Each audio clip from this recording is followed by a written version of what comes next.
Our Central Bank of Nigeria's recapitalization program, raising the minimum capital requirements from 50 billion to 200 billion naira, is reshaping the banking landscape. Now, according to the Recapitalization Watch report on Fidelity Bank, lenders are exploring mergers, rights issues, and foreign partnerships. Arise business analyst Chika Mbonu, as always, joins me now to discuss this in more detail. Good morning to you, Mr. Chika. How are you today? Abby, how are you today? Very well, thank you. All right, let's get into it. Let's get an update on this recapitalization. What do we need to know? Okay, Abby, my mails and other things have been inundated with our viewers. I've been asking questions: what's happening? Will my bank make it? I can imagine. And so on and so forth. I thought, therefore, that we should just do this kind of thing that I can call recapitalization update. But before we get into the other elements, let's just take a step back and understand why this was necessary. Capital happens to be the contribution of the owners of the business, in this time shareholders, to run that business. For the banking industry, capital is very, very, very, very important. It's a buffer that protects the bank from losses. And indeed, a lot of risk taken by the banks is based on the level of capital they have. And so that's why Central Bank has been focusing on that. So why is this cycle of recapitalization necessary? Why has it become necessary? The last one happened in 2004. That's when the last one happened. And then look at it this way: the minimum capital then was 25 billion. Yeah. I mean, when that was done, the exchange rate was 131 to the naira to the dollar. And if you check it that time, that thing came to about $190 million. Look at it now. The exchange rate, at the time this capital was announced, for national licenses about 200 billion. I'll get that into a minute. The equivalent in dollars is almost about $151 million. You can see that it's actually, in dollar terms, less capital than what was proposed in 2004. So two reasons. One, inflation has eroded the capital of banks. Now, the second reason that Central Bank put out there is Central Bank wanted stronger, robust banks that will drive the economy, especially in light of the $1 trillion economy objective of the government. That was one of the major reasons why that happened. So what are the key highlights of that CBN policy that they put out in March 28, 2024? The first thing has to do with all the minimum capital. Unlike in 2004, what Central Bank said this time, that it was only your share capital plus share premium that will qualify. And so what happened was that for commercial banks who want to, they are given to three grades: commercial banks, regional commercial banks, those who have allowed to play two or more regions in the country, national commercial banks that are allowed to play around the whole country, and then international commercial banks that are allowed to play in Nigeria and then outside Nigeria jurisdiction. So for those who are going to do regional banking, the capital was set at 50 billion. Yeah. If you're going to do national license, it was set at 200 billion. And then if you're going to do international banking, it was set at 500 billion. So you see immediately that a jump from 25 billion to 200 billion for a national franchise is major.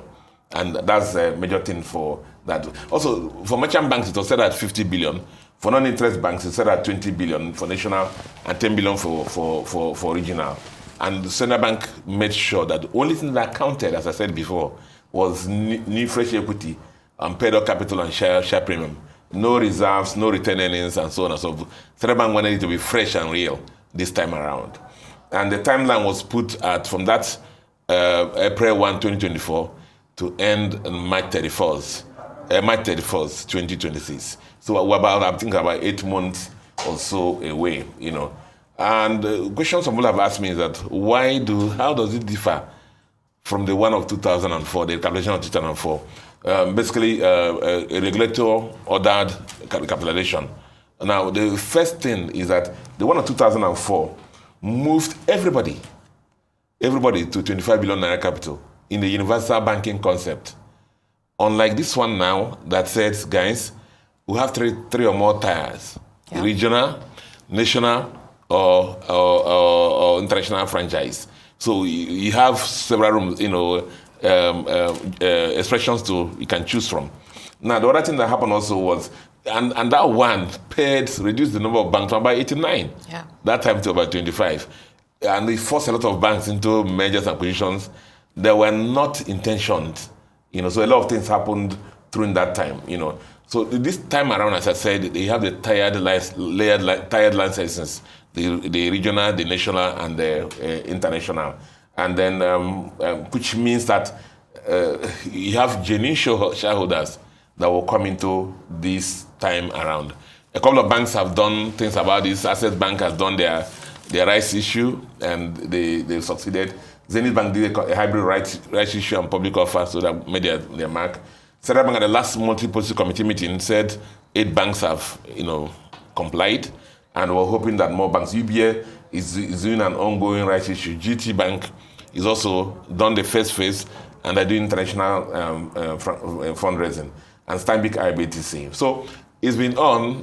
The industry has been very active, and we hope that this will continue. Right, certainly quite a dynamic shift within the Nigerian banking system. But as you highlighted, and as we know already, it's about 8 months leading to March 2026. But that's the deadline, that is. What scenarios or dynamics would you say you have observed that have emerged so far? I mean,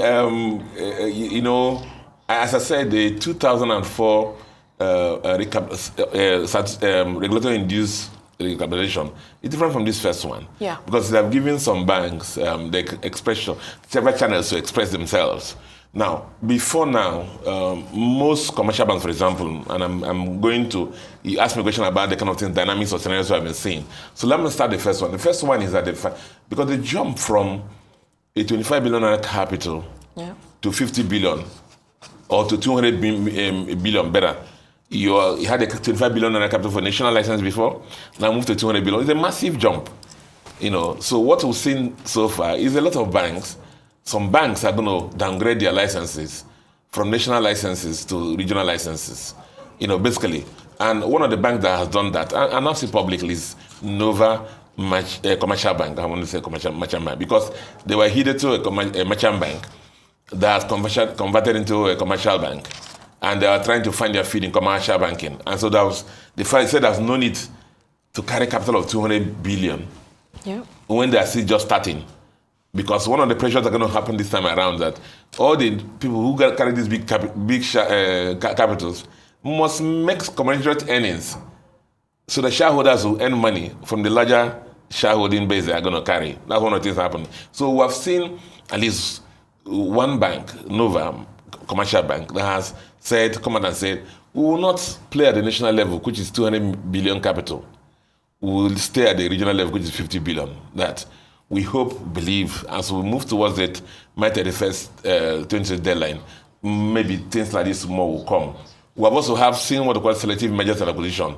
Things like Providus, even we believe they would have made it on their own, and then Unity are coming together to meet the capital requirement.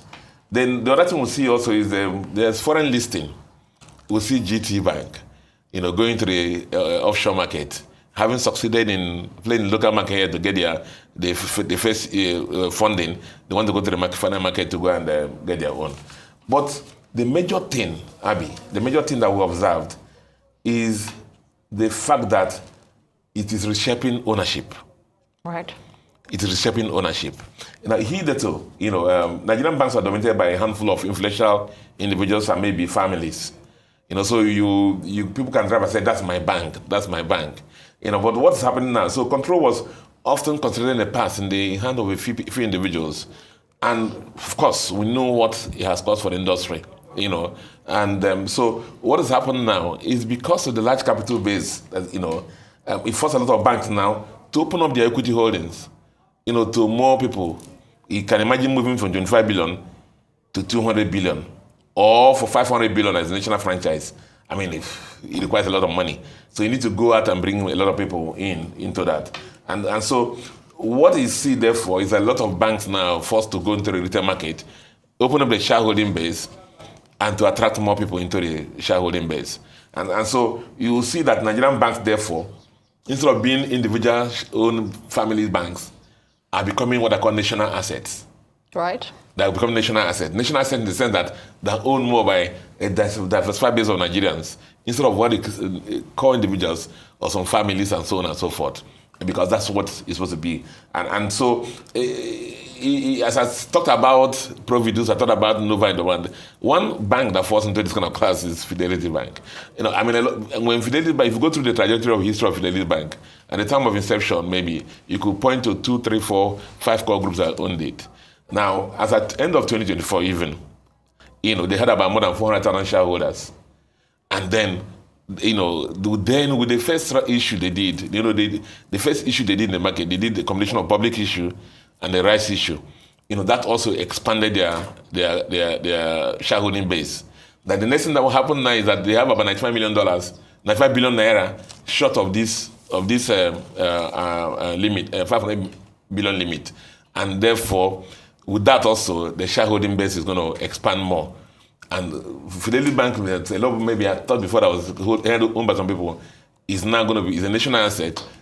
And indeed, over the years now, Fidelity Bank has become the 6th largest bank in Nigeria in assets, in deposits. There's a time when we used to talk about banks as too big to fail. It has become one of those banks. That banks classify as systematically important banks in the country is also one of those banks. When you talk about diaspora banking, that was about the leader. Talk about SME banking and the leader. So Fidelity Bank has transformed from maybe the image of before more than 500,000 shareholders, no core shareholder owns more than 5%, into a bank now that is like a national asset. It has remember they acquired Union Bank in London also, so they have international franchise, and they're pushing towards the 500 billion naira capital. And so there's no way, you know, any other person, individual can actually say, this is my bank, Fidelity Bank. Right. Well, it's so now quite a significant shift within the banking system. And I wish we had more time to talk about, you know, even banking customers, but we have to do that on a different occasion. I've been chatting with Arise business analyst Chika Mbonu. Always a pleasure and great insights as well. We'll see you again tomorrow.